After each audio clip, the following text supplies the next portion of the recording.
ان کو کیا بنا دیا؟ بادشاہ سے بڑھ کر اللہ رب العالمین نے ان کو نبی بنا دیا، اور مصر کے اندر ایک عظیم عہدہ اور ایک عظیم منصب پر اللہ تعالیٰ نے ان کو فائز کر دیا۔ باعزت زندگی خود نہیں گزارے بلکہ اپنے خاندان والوں کو بھی مصر کے اندر شان آن بان کے ساتھ، شوکت کے ساتھ ان کو لا کے بسا دیا۔ تو سورہ یوسف احسن القصص اس لیے ہے کیونکہ یہاں امتحان پر امتحان ہے، اور ساتھ ہی ساتھ اللہ کی نوازشات بھی ہیں، اللہ کی رحمتیں بھی ہیں۔ اور احسن القصص اس لیے ہے کیونکہ یوسف علیہ السلام کا واقعہ قرآن مجید کے اندر نام کے ساتھ کچھ جگہوں پہ آیا ہوگا، لیکن تفصیل کے ساتھ ایک پیغمبر حضرت یوسف علیہ السلام ایسے ہیں جن کے واقعات کو اللہ تعالیٰ نے ایک ساتھ بیان کیا ہے، اس لیے احسن القصص ہے۔ اور عبرتیں اس کے اندر کیا ہے؟ عبرتیں یہ ہیں کہ یہ سورہ یوسف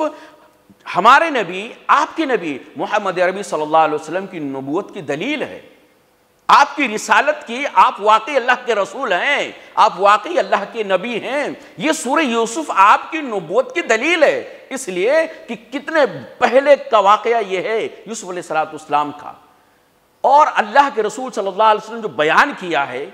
جزیات کے ساتھ، کلیات کے ساتھ، پورا جو واقعہ تفصیل کے ساتھ اللہ کے رسول صلی اللہ علیہ وسلم نے مکہ کے مشرکین کے سامنے اور اس طرح مسلمانوں کے سامنے رکھا ہے، اعتراض کرنے والوں کے سامنے بھی رکھا ہے، اور آپ پر ایمان رکھنے والوں کے سامنے رکھا ہے۔ یہ پورا واقعہ جو ایک ساتھ بیان کیا گیا ہے یہ مکمل سچا ہے، اور مکمل عدالت پر، مکمل صداقت پر یہ مبنی واقعہ ہے۔ یہ نبی کے علاوہ کوئی اور نہیں بتا سکتا ہے، رسول کے علاوہ اس طرح کا واقعہ، اتنا پرانا واقعہ کوئی اور نہیں بتا سکتا، اور وہ بھی نبی جن کو نہ پڑھنا آتا ہے کوئی کتاب، نہ کوئی کتاب لکھنی آتی ہے، نہ انہوں نے کبھی کسی کے سامنے ذانوِ تلمس طے کیا ہے، شاگردی اختیار نہیں کیا ہے۔ تو اس طرح اگر امی نبی اتنا پرانا واقعہ اتنی تفصیل کے ساتھ بیان کرتا ہے تو یقیناً وہ نبی ہی ہے، نبی کے علاوہ کوئی اور نہیں ہے۔ اس واقعے کے اندر اور جو عبرت ہے، بہت ساری عبرت کی موتیاں ہیں۔ ایک اور عبرت کی موتی جو اس کے اندر ہے، روشن خواب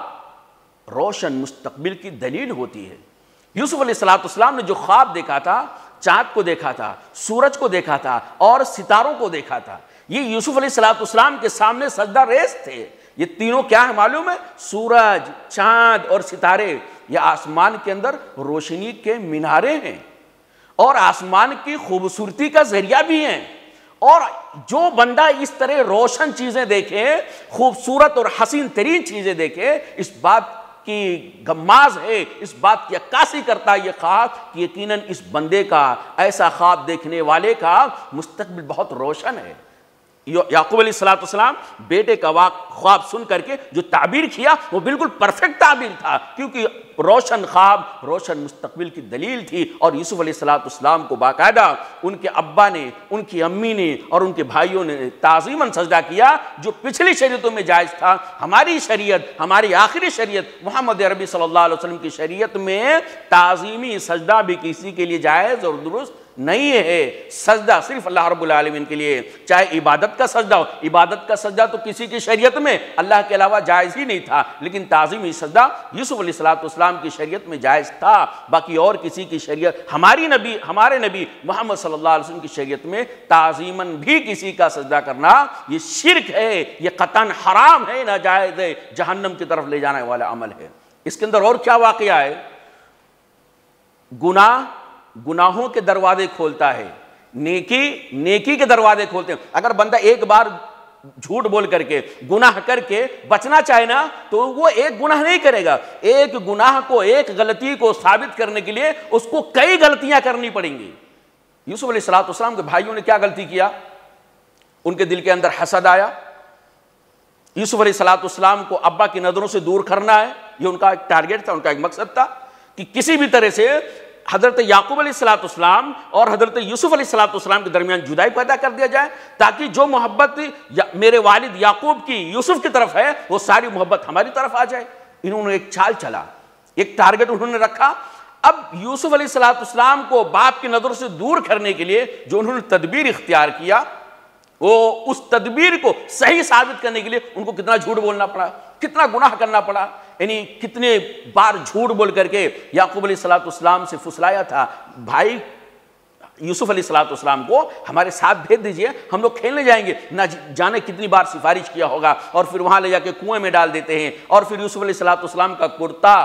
اور جھوٹا بھیڑیے کا خون اس کرتے پہ کلر کر کے لت پت کر کے لا کے یعقوب علیہ السلام کے سامنے رکھ دیتے ہیں۔ ابا دیکھو ہم لوگ کھیل میں بیزی ہو گئے تھے، سیر و تفریح میں تھوڑا دور نکل گئے تھے، اپنے سامان کے پاس یوسف علیہ السلام کو بیٹھا گئے تھے، اور یہ کھا گیا۔ ایک جھوٹ، یعقوب علیہ السلام کو بھیڑیا نہیں کھایا تھا، انہوں نے کنویں میں ڈالا تھا سازش کے تحت۔ اب اس ایک غلطی کو ثابت کرنے کے لیے انہوں نے دوسرا جھوٹ کیا بولا، دوسری غلطی، دوسرا گناہ کیا کیا، ان لوگوں نے باقاعدہ جھوٹا خون لگایا جھوٹا کپڑے پہ، اور یعقوب علیہ السلام سے کہا بھیڑیا کھا گیا۔ یعقوب علیہ السلام نے کہا یہ کیسا بھیڑیا تھا جو کسی آدمی کے اوپر حملہ کرے گا تو اس کا کپڑا نہیں پھاڑے گا؟ بغیر کپڑا پھاڑے ہوئے کسی انسان کو بھیڑیا کیسے کھا سکتا؟ یہ بلا شبہ کوئی انسانی بھیڑیا ہے جو کپڑے کو اتار کر کے پھر اس کے بعد وہ جانور کے حوالے کیا ہے۔ بہرحال جو تم لوگ کہہ رہے ہو اس بات میں دم نہیں ہے، اور یہ لوگ اپنی بات کو ثابت کرنے کے لیے مگرمچھ کا آنسو بھی بہا رہے تھے، رو رہے تھے۔ قرآن مجید میں یبکون، عشاء کے ٹائم آئے، شام کے ٹائم آئے تو وہ زار و قطار رو رہے تھے، دہاڑے مار مار کے رو رہے تھے، تاکہ یعقوب علیہ السلام کو ان کی باتوں پر سچا یقین ہو جائے۔ لیکن یعقوب علیہ السلام نے کہا نہیں۔ علماء کرام نے ایک اصول نکالا ہے کہ جب آدمی فیصلہ کرے، کوئی شاگرد ہے، کوئی ٹیچر ہے، کوئی استاد ہے، کوئی قاضی ہے، جب وہ دو اسٹوڈنٹ کے درمیان یا دو فریقین کے درمیان جب وہ فیصلہ کرے نا، تو روتے ہوئے کو دیکھ کر کے اس کے حق میں فیصلہ نہ کر دے، کیونکہ کبھی جو آدمی باطل پر ہوتا ہے، جو غلط پر ہوتا ہے، وہ مگرمچھ کا آنسو بہا کر اپنے آپ کو صحیح ثابت کرتا ہے، جیسا کہ حضرت یعقوب علیہ السلام کے بیٹوں نے کیا تھا۔ اور اس کے اندر گناہ پہ گناہ، اس لیے ہمارے اور آپ کے لیے جو ضروری ہے، اس حوالے سے ہم کو یہ پیغام اللہ رب العالمین دے رہا ہے قرآن مجید کے ذریعے سے کہ کسی بھی گناہ کے قریب مت جاؤ، اور اگر غلطی ہو جائے تو جھوٹ بول کر اس سے بچنے کی کوشش مت کرو، اس لیے کہ تم لوگوں کے سامنے جھوٹ بول کر کے اپنے آپ کو بری ثابت کر سکتے ہو، لیکن واقعی جو عالم الغیب ہے، واقعی جو تمہارے غلطی کرنے کے وقت تم کو دیکھ رہا تھا، اس سے تم جھوٹ بول کے قیامت کے دن نہیں بچ سکتے ہو۔ اس لیے اگر غلطی ہو جائے، گناہ ہو جائے، تو سچ بول کر کے بچ جانا بہتر ہے بنسبت اس کے کہ جھوٹ بول کے آدمی دنیا کے اندر بچ جائے۔ اسی طرح اس واقعے کے اندر اور بہت ساری اللہ رب العالمین نے اس کے اندر نشانیاں بیان فرمایا۔ اور ایک اور چیز، صبر کرنے والا اور تقوی اختیار کرنے والا، یہ کبھی اس کی زندگی میں کبھی وبال نہیں آتا ہے، یعنی صبر اور تقوی یہ کبھی بندے کو ہارنے نہیں دیتے ہیں۔ یعقوب علیہ السلام کے پاس ان کے بھائی گونی لے کر کے، بوری لے کر کے اناج لینے گئے، جیسا کہ قحط سالی پڑا ہوا تھا، تو حضرت یوسف علیہ السلام تیسری بار حضرت یوسف علیہ السلام نے کہا، اس سے پہلے 2 بار دے چکے تھے بغیر بتائے کہ میں یوسف ہوں۔ وہ جب عزیز مصر وہاں مصر کے اندر وزیر خزانہ بنے تھے تو انہوں نے باقاعدہ غلہ دے دیا تھا۔ تیسری بار انہوں نے کہا تھا کہ تم لوگوں کو معلوم ہے جو تم نے یوسف علیہ السلام کے ساتھ اور اس کے بھائی بنیامین کے ساتھ کی ہو، تم کو معلوم ہے؟ ان لوگوں یوسف علیہ السلام کے بھائی یہ جملہ سن کر کے حیران ہو جاتے ہیں کہ یار جب ہم نے ان کو بچپنے میں کنویں میں ڈالا تھا تو ہمارے علاوہ کوئی کسی کو پتہ نہیں تھا، کوئی تھا بھی نہیں، کوئی جانتا بھی نہیں تھا، یہ کیسے بتا رہا ہے کہ ہم نے یوسف علیہ السلام کے ساتھ کیا کیا؟ اس لیے بھائیوں نے فوراً کہا انت یوسف، شاید آپ ہی یوسف ہیں، شاید آپ ہی۔ ذرا سوچیں، جس نے آپ کو ایسی جگہ پھینک دیا ہوگا جہاں سے زندہ بچنے کی امید نہ ہو، آپ کو مرا جانے کی چھوڑا ہو، اور آپ اس اللہ تعالیٰ نے آپ کو بچایا ہو اور آپ کو خوشحال بنایا ہو، آپ کو بڑا بنا دیا ہو، عہدہ دے دیا ہو، منصب دے دیا ہو، اور اس عہدے کے محتاج جب لوگ آپ کی خدمت میں آئے، ان لوگوں میں وہ لوگ بھی ہوں جنہوں نے آپ کو مرا جان کے چھوڑا تھا۔ آپ ذرا سوچو، آپ پہچان لیں یہ وہی لوگ ہیں جنہوں نے مجھ کو مرا جان کے چھوڑا تھا، تو آپ کا کیا رویہ ہوگا؟ آپ ان کے ساتھ حسن سلوک کریں گے، اچھا برتاؤ کریں گے؟ نہیں کریں گے۔ لیکن نہیں، یہ نبوت کا شیوا نہیں ہے، یہ انسانیت کا شیوا نہیں ہے، یہ نیک لوگوں کا شعار نہیں ہے۔ نیک لوگوں کی پہچان یہ ہے کہ ٹھیک ہے تم نے غلطی کیا، تم کو تمہاری سزا مل گئی، اللہ تعالیٰ نے ہمارے صبر کی وجہ سے، یا یوسف علیہ السلام نے کہا انہ من یتقی ویصبر فان اللہ لا یضیع اجر المحسنین، یقیناً میں صبر کیا، تم لوگوں نے جو مجھے مصیبت کے حوالے کیا، اس کی وجہ سے میرے اوپر دوسری مصیبت آئی، پھر وہاں سے تیسری مصیبت آئی، پھر چوتھی مصیبت آئی، مصیبت در مصیبت میں آیا، پریشانی در پریشانی میں آیا، لیکن میں نے صبر کیا اور ساتھ ہی ساتھ میں اللہ کا تقوی اختیار کیا، اللہ سے ڈرا، اس لیے اللہ رب العالمین نے ہمارے اوپر احسان کیا ہے۔ اور اے میرے بھائیو، لا تثریب علیکم، آج کے دن تم پر کوئی ملامت نہیں، کوئی سزا نہیں، کوئی پنش نہیں، کوئی لعنت ملامت نہیں، کوئی طعن و تشنی نہیں، جاؤ تم سب آزاد ہو، میں تم کو معاف کرتا ہوں، اور میں اللہ سے بھی دعا کرتا ہوں اللہ تعالی ہمارے بھائیوں کو معاف فرما دے۔ یہ پیغمبرانہ دل ہوتا ہے، یہ بڑے لوگوں کا شیوا ہوتا ہے، جن کا دل صاف ہوتا ہے وہی اللہ رب العالمین کے نظروں میں بہت اونچے ہوتے ہیں، اور یہ اللہ کے نبی صلی اللہ علیہ وسلم نے بھی یہی کیا تھا۔ فتح مکہ کے موقع پہ تمام ان لوگوں کو جنہوں نے اللہ کے رسول صلی اللہ علیہ وسلم کو 13 سال تک مکہ کے اندر اور 10 سال تک مدینہ کے اندر سکون کے ساتھ بیٹھنے نہیں دیے تھے، اللہ کے رسول صلی اللہ علیہ وسلم نے ان سب کو معاف فرما دیا۔ اس کے بعد سورہ رعد ہے، سورہ ابراہیم ہے، ایک ایک سورہ اور ہر سورہ کی ایک ایک آیت اس لائق ہے کہ قرآن مجید کو پڑھا جائے۔ لیکن اس درس قرآن کے حوالے سے میں آپ سے بتانا یہ چاہتا ہوں کہ میرے بھائیوں، ہم اور آپ یوسف علیہ السلام کا اپنے گھر کے اندر، اپنے خاندان کے اندر کردار ادا کریں، اور اللہ سے دعا کریں کہ اللہ تعالی ہم کو یوسف علیہ السلام کے نقش قدم پر چلائے، اور یہ بھی دعا کریں کہ اللہ تعالیٰ کسی کو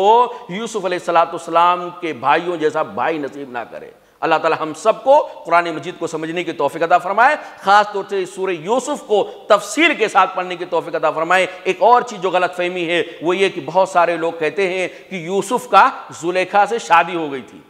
نہیں، غلط ہے یہ۔ یوسف علیہ السلام نبی اور زلیخا جیسے بدکردار عورت سے نبی کی شادی نہیں ہو سکتی۔ دوسری غلطی ہمارے بہت سارے لوگ یہ کرتے ہیں کہ حضرت یوسف علیہ السلام کے بھائیوں کو نبی بنا دیتے ہیں کہ حضرت یوسف علیہ السلام کے بھائی بھی بعد میں اللہ تعالیٰ نے کو نبی بنا دیا تھا، لیکن صحیح بات یہ نہیں ہے، کیونکہ ان کا جو کردار تھا، ان کا جو کیریکٹر تھا، وہ نبی کا کیریکٹر اور کردار نہیں تھا۔ اللہ تعالیٰ سے دعا ہے کہ اللہ تعالیٰ ہم تمام بھائیوں کو یوسف علیہ السلام کے نقش قدم پر چل کر اپنی عصمت کی اور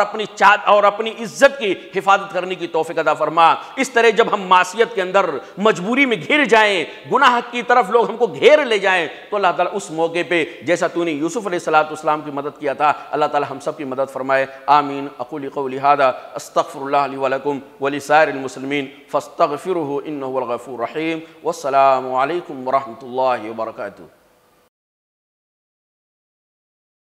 ہمارے YouTube چینل کو سبسکرائب کیجئے، لائک کیجئے، فارورڈ کیجئے اور بیل آئیکن ضرور دبائیں تاکہ آپ کو ہمارے اسلامک ویڈیو کی نوٹیفیکیشن ملتے رہیں۔